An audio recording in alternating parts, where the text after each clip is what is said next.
Hello and welcome once again for another session of Composition 2 with me, Mr. Fowler. I'm so happy that you're here today.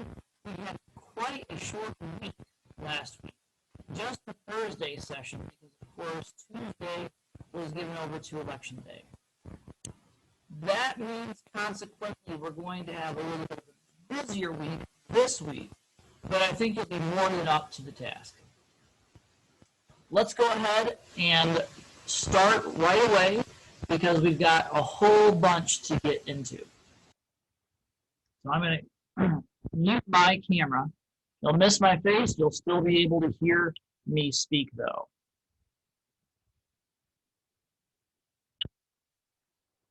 And I'm going to share a PowerPoint with you from The Princess Bride, Part 2. I'm not going to start the slideshow just yet because I want to go ahead and talk about what we're going to get into as relates to today's class. Oops, a little too high. So for session 23 for today, we have a brief preview and a review, followed by a lecture, and then a preview of the next and final essay assignment of the semester, the argument. It's going to take about 20 minutes of our time. So if I'm moving through the lecture expeditiously, that would be that. Hopefully I will be able to time and credence to content in there. Like I said, I've got 40 minutes budgeted for it, but we may find that upon review of this particular lecture, that those times are a little bit fudged. So I can address each concern as I see fit. This does put a little bit of the onus for this week's classes back on you as the student. Specifically, you're going to be asked to read Chapter 7 in its entirety between now and Thursday. That's pages 267 to 306. And while it's true 306 is not a full page of reading, that's pretty close to the max of, a little bit beyond the 30-page max, actually, that I typically assign. So this will be a little bit different. However, hearkening back to your essays from last week, 2 weeks ago now, it does appear that a number of you have already finished the book, and I'm basing this on having read your persuasive essays and realizing that there's quite a bit of material from later in the book that was quoted or used as evidence to prove various points in that writing process. So I think you're going to be okay with this. However, if you do feel that the reading is getting on top of you, or you're being swallowed up, whatever metaphor you want, you're being swallowed by the snow sand, whatever metaphor you want to use, just pace yourself to the best of your ability. A straight 30-page read would take you to what? Page 297. And at that point, like I said, you would have read 30 pages, and I think you're more than capable of doing that. If you didn't read the last, what would it be?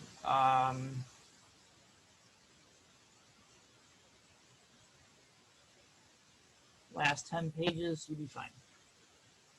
Okay. But anyhow, that's the agenda. Okay. So let's get right into the preview.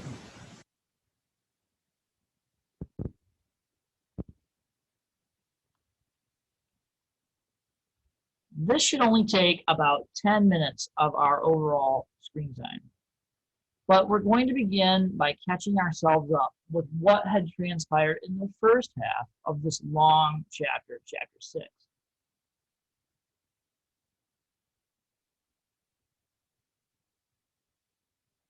Our story thus far.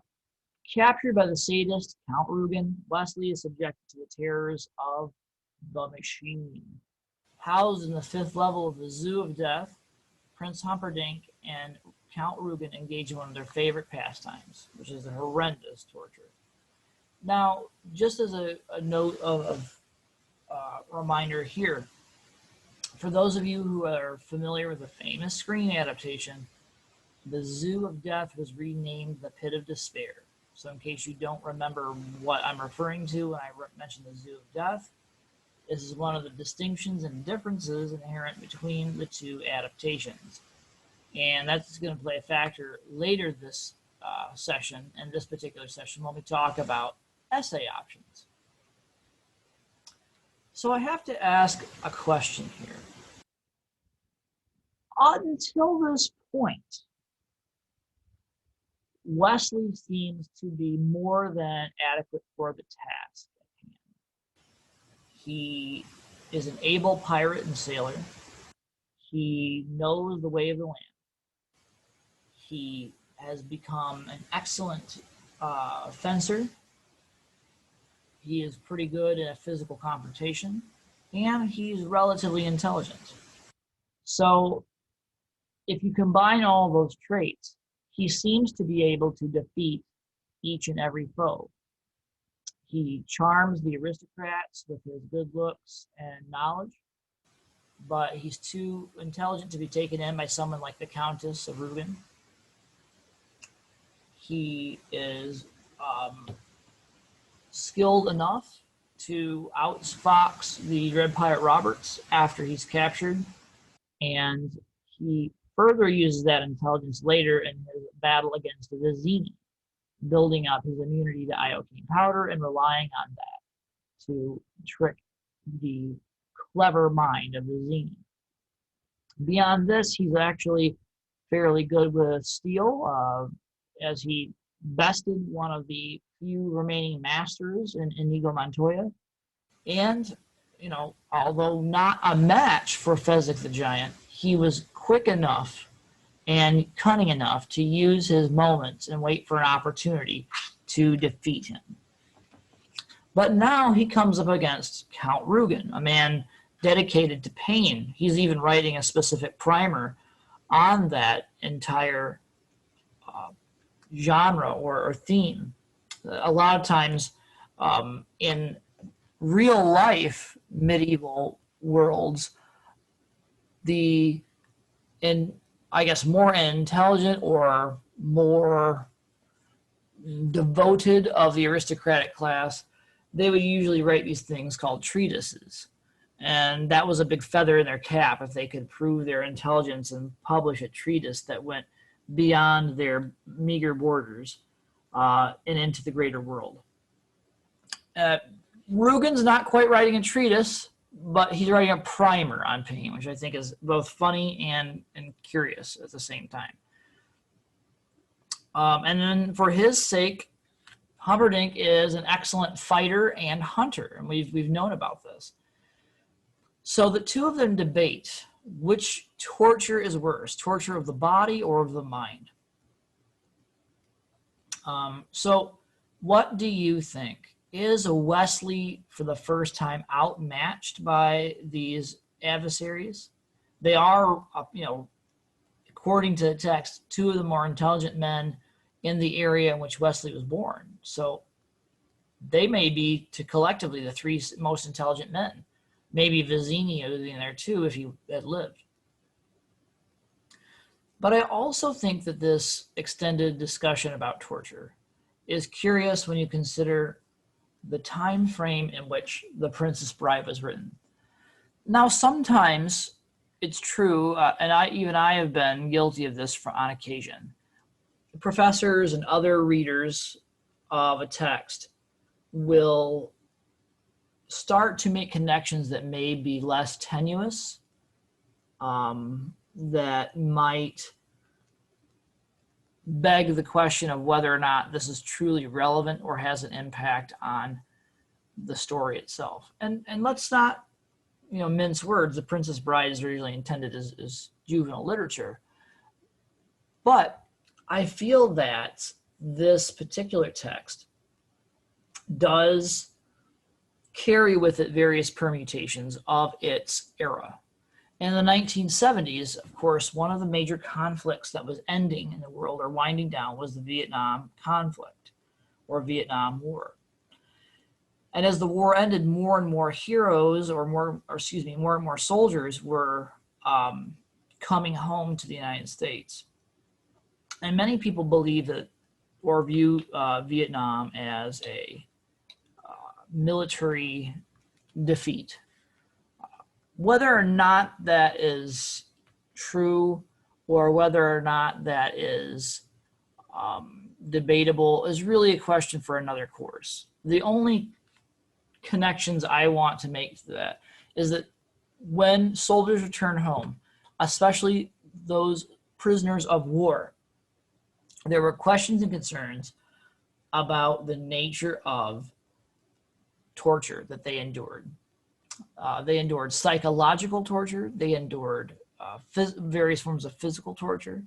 And many of the narratives that evolved in fiction and cinema in the 1980s was playing out scenarios where those kinds of issues were addressed directly or through fantasy.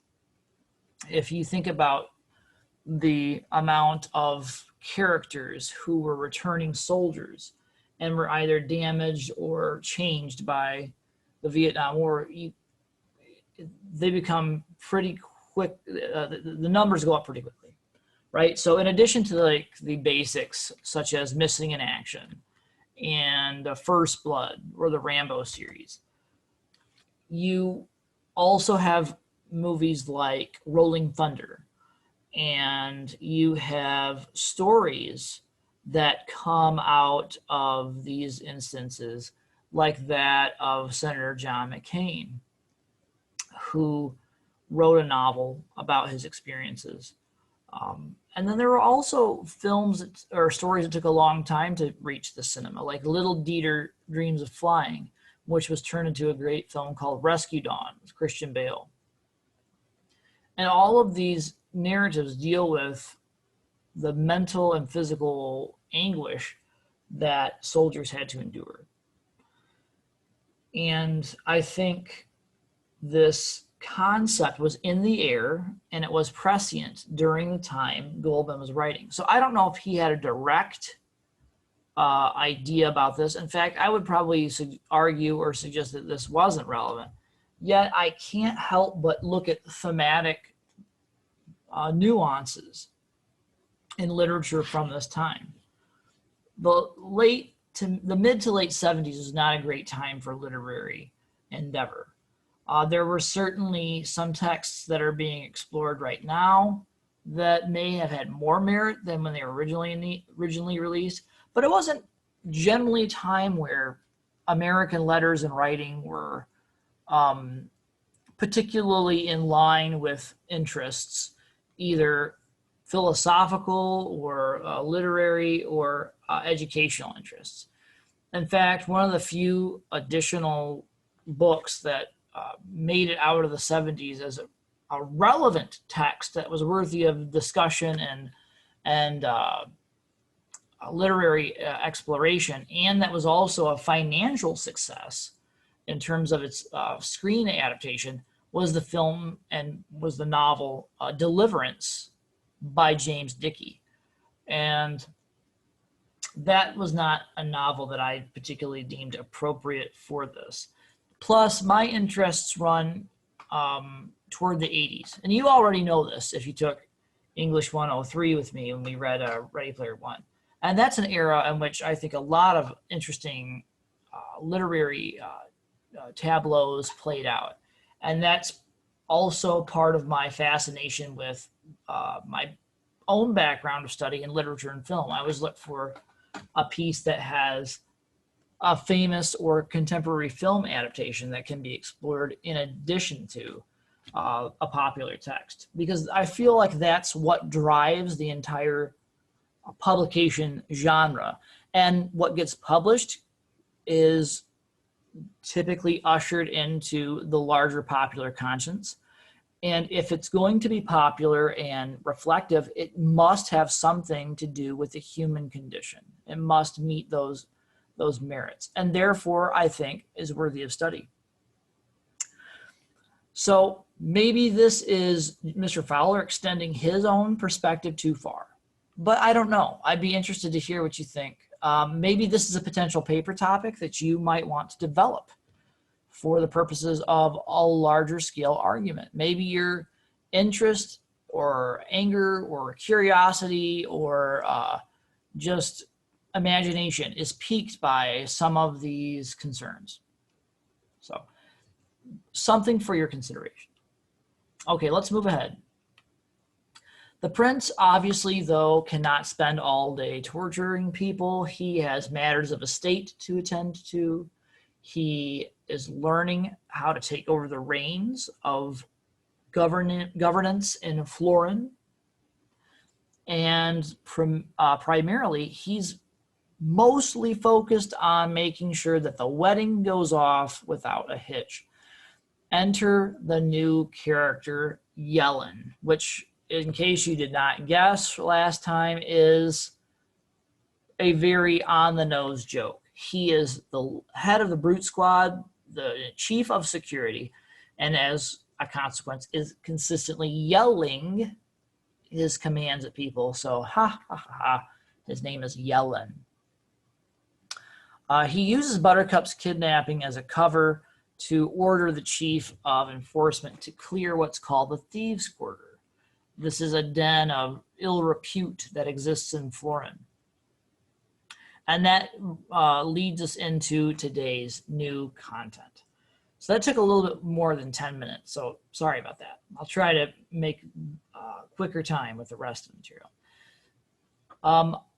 Interestingly, it's explained that Yellen is a non-noble whose father had held the position previously to him. So there's a little bit of trust that's invested in a character like Yellen.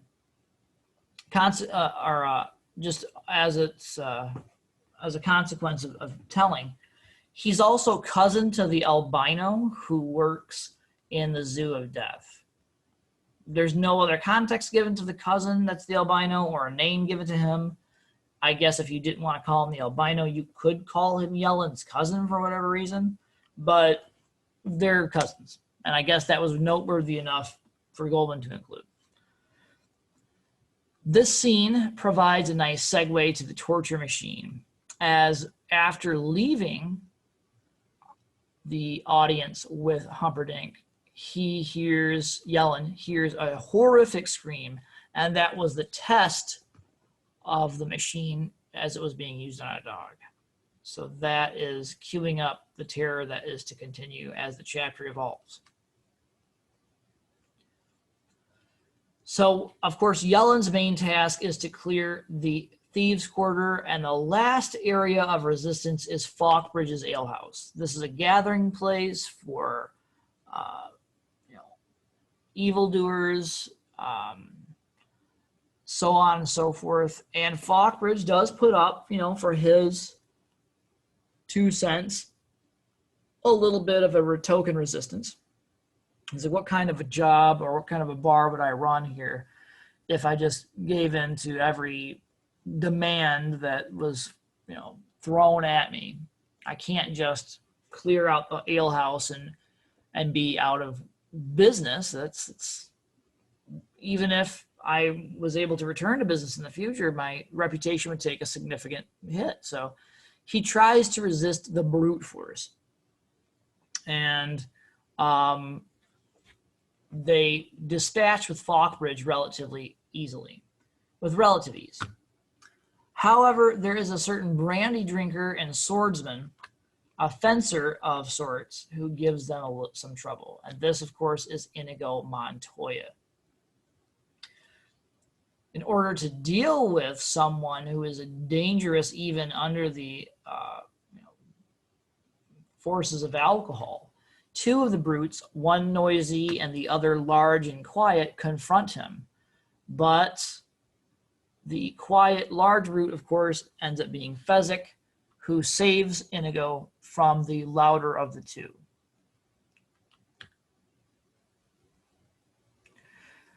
Now, in the film adaptation, we don't know where the scenes that you see, like the one on the right-hand side here, take place. We just imagine there have to be some sort of inn or something like that. But now we get to fill in those little gaps of knowledge. Fezzik takes Inigo to Falkbridge's alehouse. They kind of have the thieves' quarter and the alehouse to themselves at this point. Inigo begins the long process of recuperation. He sleeps for a long time, and then he is fed food by Fezzik and denied alcohol. And of course, the final step is to, almost half bathe, half drown him in 2 alternating tubs of hot and cold water. In the meantime, while this process continues, Fezzik also brings news to Inigo, including information about Count Rugen, the Six-Fingered Man. So the stage is set for a potential revenge. The revenge, by the way, as a reminder, that Inigo has been working for throughout most of his life. Now, if this whole scenario is a bit familiar, it's obviously a callback to a scene that we've encountered once already. It mirrors the reading of the story between Goldman and his father, and in the film adaptation between the grandfather and the grandson. It's this idea of 2 people taking care of each other, and I think it also informs the narrative of what is going on with Goldman and his father, as well as in the film, the grandfather and grandson. They're the choral characters, right? They're Fezzik, they're Inigo. They are the ones that are being followed here. So if that feels strange to you, that is strange for me also. I always followed, Wesley and Buttercup as the 2 characters, but perhaps in some ways they're too idealistic.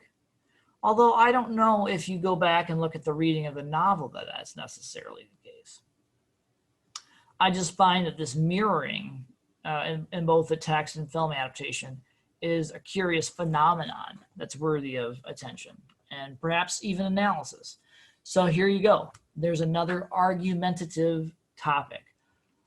Are the relationships between the male characters, like Fezzik and Inigo, or Goldman and his fictional son Jason, or Goldman and his father, or even the grandfather and the grandson in the film adaptation, are they better or more well-defined than the traditional relationships between people like Buttercup and Wesley?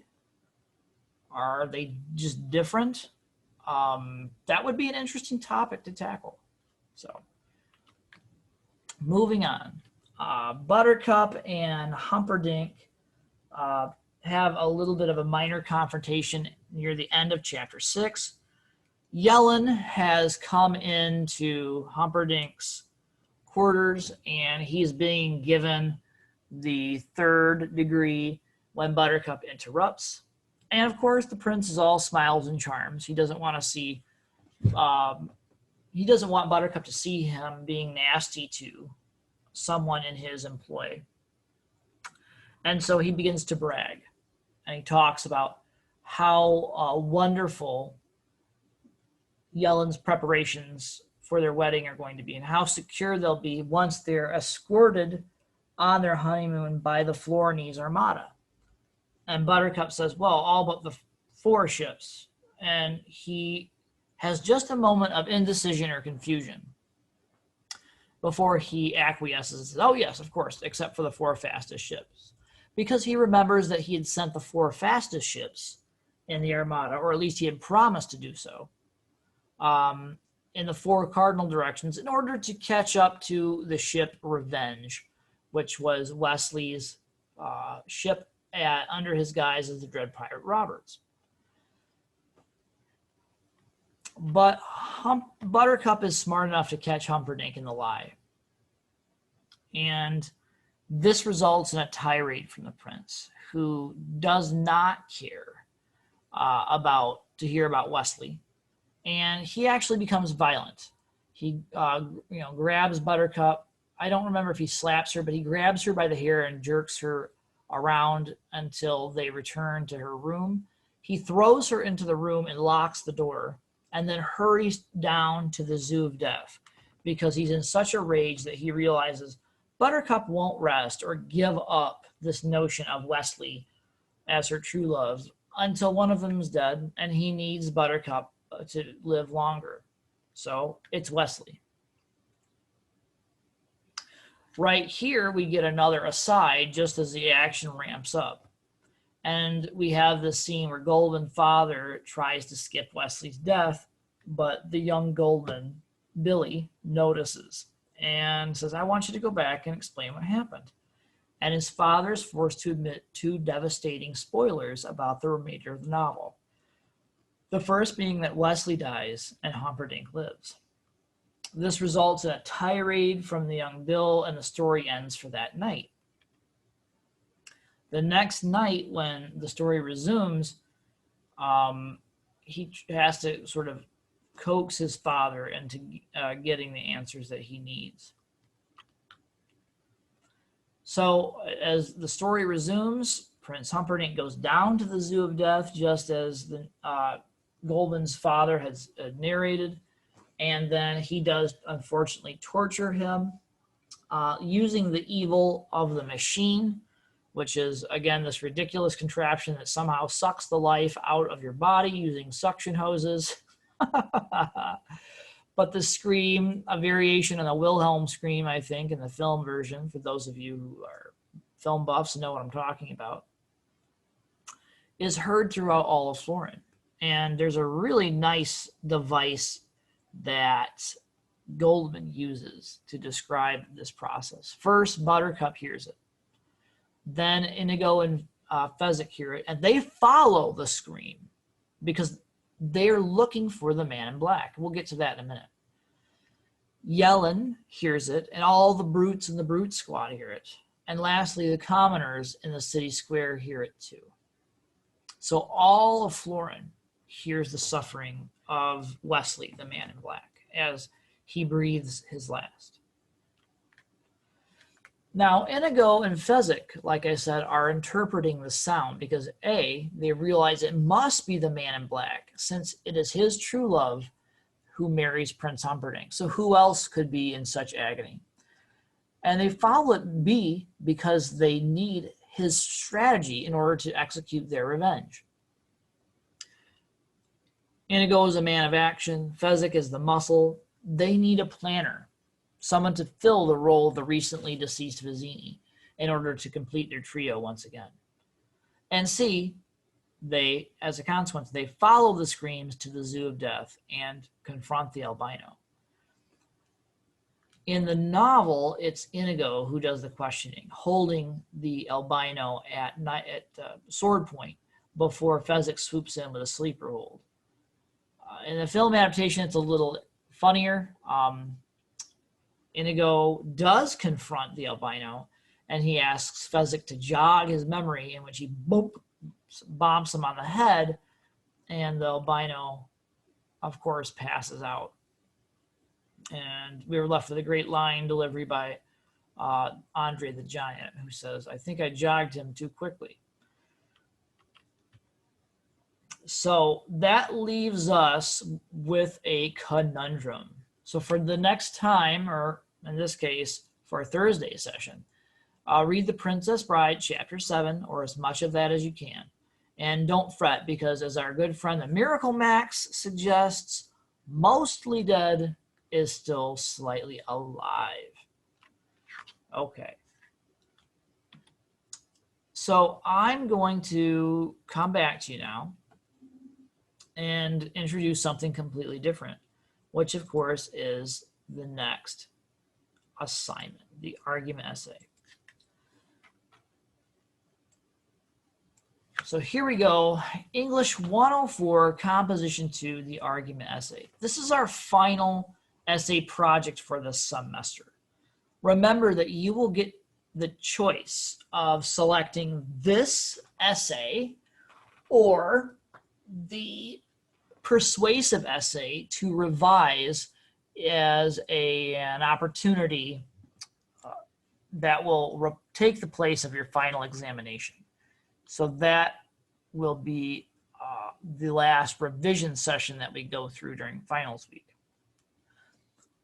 Notice that your argument here in green, and I don't know why this arrow, maybe I can just, there we go. Let me say that actually. Why this argument, well, I just fixed it, didn't I? Okay, back up. So as you can see, argument here in green is worth 25% of your overall grade, which is roughly equivalent to the persuasive essay. All right. Now, due date. This isn't due until the very last Friday of week 16. So this is the conclusion of week 16. After session 30, it's that Friday. So I'll need at least that weekend and probably a couple of days into maybe that Monday and Tuesday into that next week just to finish grading your initial drafts of the argument essay. Lost my place there, sorry. As part and parcel of that process, it's worthy to note that it would be 100 points, very similar in its scoring and scale to the persuasive essay. Now, interestingly, the length, I don't think will be an issue for you because even though the last essay was only 850 words, many of you wrote much to much more a greater length than 800, the required 850 words. So 1,250 words or 1,250 words is not going to be much of a challenge for the rest of you. I think this should be relatively easy. Now, notice that I put the tilde here. That's because traditionally 1,000 words is about 4 full pages. So if you tack on the idea of 250 words, you probably will not have a 5th full page. So it might be closer to 4.5, okay? Especially if you take into account the placement of the works cited page and the word count that goes into and contributes to the paper in that length. Speaking of the works cited page, this time I encourage you to use 4 sources documented again in either MLA or APA style. Don't mix the two. Just choose one and execute your writing under those guidelines.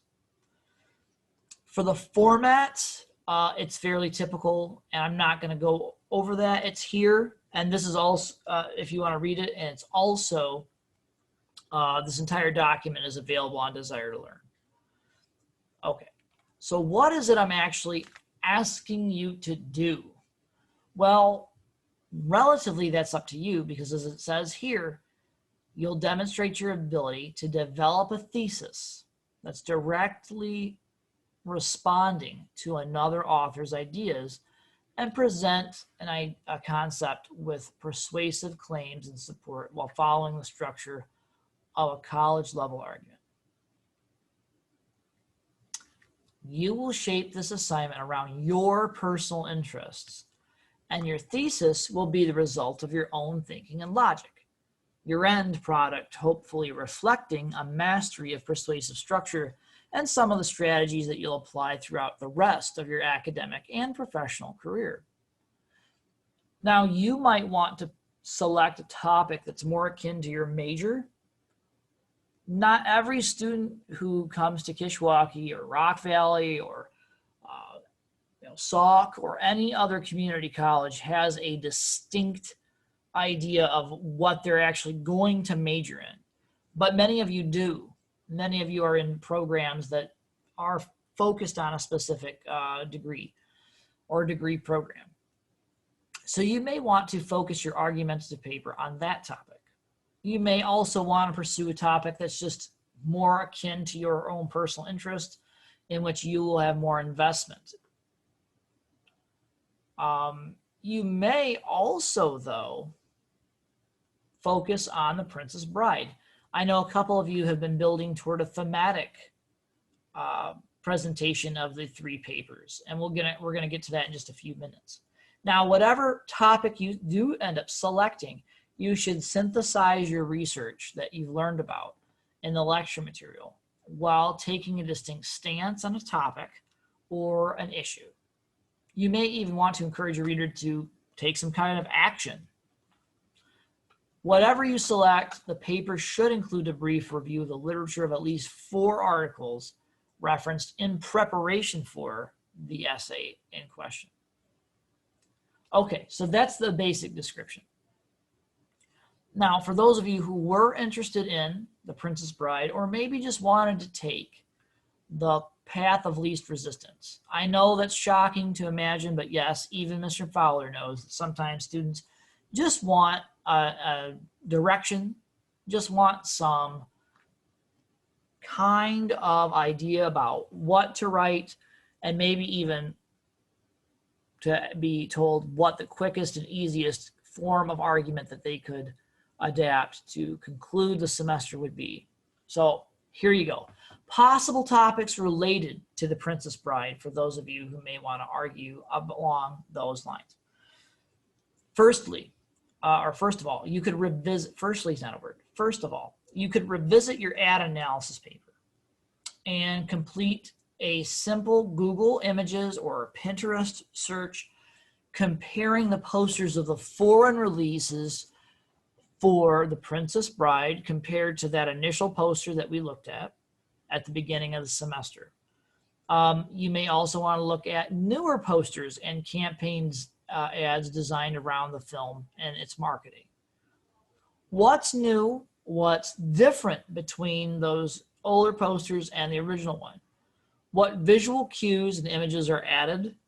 And how does this process make these new or different versions superior? Because I would argue in many ways that they are. You could also use the various adaptions or additions of the novel to fulfill that as well. But essentially, you're revisiting the ad analysis to argue a different topic. Okay, B, and this is the one that I think is going to be the easiest answer, the easiest version of this paper. Despite Goldman having written the screenplay for its film adaptation, The Princess Bride, there are many differences between them. Identify as many as you can, and then answer the question as follows. Why do you feel that Goldman made the changes he did? And which of his choices do you agree with, and with which do you disagree? That's basically a comparison contrast paper, but that is a form of argument, and it would be appropriate for an argumentative style of paper. So B would be your easiest choice if you are like, you know, Mr. Fowler, no offense, I'm just done reading this book and I'm kind of overwhelmed by other classes and I need something a little easier to help me exit this course. Here's that option B. Alternatively, as we brought up in this very presentation, you could compare the relationships between men, like that of Goldman and his father, and Fezzik and Inigo, Inigo and his father, Domingo, and Goldman and his make-believe son, Jason, and compare those relationships between men and women, especially, but not exclusively, that of Wesley and Buttercup. Comparing those relationships, which are presented more positively, and why do you think that is? Lastly, it's often said that those on the path of vengeance should dig 2 graves, one for the victims and one for themselves. Reflect on Inigo Montoya and his quest for revenge. Does this old adage apply to him as a character? And if it does, what does he potentially miss out on as he pursues said vengeance? So there you go. Possible topics related to The Princess Bride specifically, if you should choose to pursue that topic as part and parcel of your overall argument. Okay. Stop share and resume video. So kind of a shorter session today, but I think that if you're really thinking about all of this in context, it should be fairly interesting fodder for this week and to give you more than enough to think about as we begin to prep for this final exam. So today's the 10th. The Princess Bride final paper for this course, or the final argument for this course, is due in about a month, a little less than a month from today. So next week, we're going to talk briefly about Chapter 8 and sort of wrap things up with the Princess Bride. So that will be next Monday. Actually, let's go in sequential order. So Wednesday, Chapter 7, we'll discuss this and probably include a little development activity, a little pre-writing activity, so that you can get that all sort of ratcheted down. Then Monday, we'll do something very similar where I'll either talk about Chapter 8 and include a little outlining activity or planning activity. I might break that up over 2 days. So we might finish 8 and be done with that, and then do the planning activity in the lead up to Thursday's class.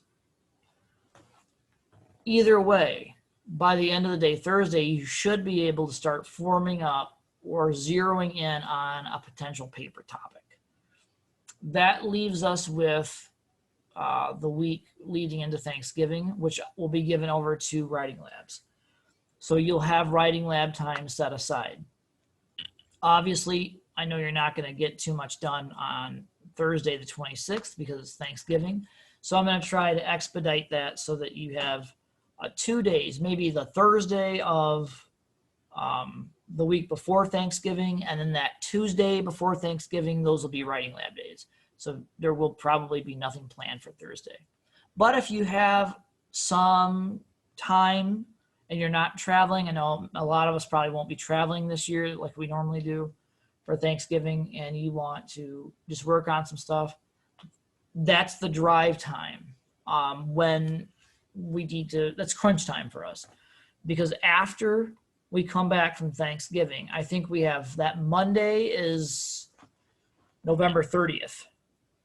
Okay, so then basically our Tuesday and Thursday classes of that week are the last classes of the semester. So if you want that time to work as well toward the completion, I will also probably be structuring those days as writing lab days. And with me being there or attentive and online to address issues and concerns related to the writing process. But you would have until that Friday, the 4th, by midnight to complete it. And then the turnaround is going to happen, like I said, relatively quickly. We have 1 week of courses in the first week of December. Then the second week of December, it's finals week. So you're going to get your results back for the argument, and then you'll have to select what it is you want to do for your final exam or for your final revision. So let me, you'll just have to let me know, and then revise and turn that in, and that'll be it. So things are arriving more quickly than perhaps we would like them to in certain instances, and I'm sure there are some of you who wish that it was already done or over. So in any event, you now know what the rest of the semester is going to look like roughly, and we're going to be getting there so much more quickly than you might even imagine. Okay, that's it for today's session. Thanks so much for your time and attention. I know it's there's a lot going on in the world right now, and it's a busy time for all of us, myself included. So I really appreciate your diligence and continued efforts in the course, and I hope that it's paying off for you as well. Until next time, this is Mr. Fowler signing off, wishing you the best day. Stay happy, stay healthy. Take care.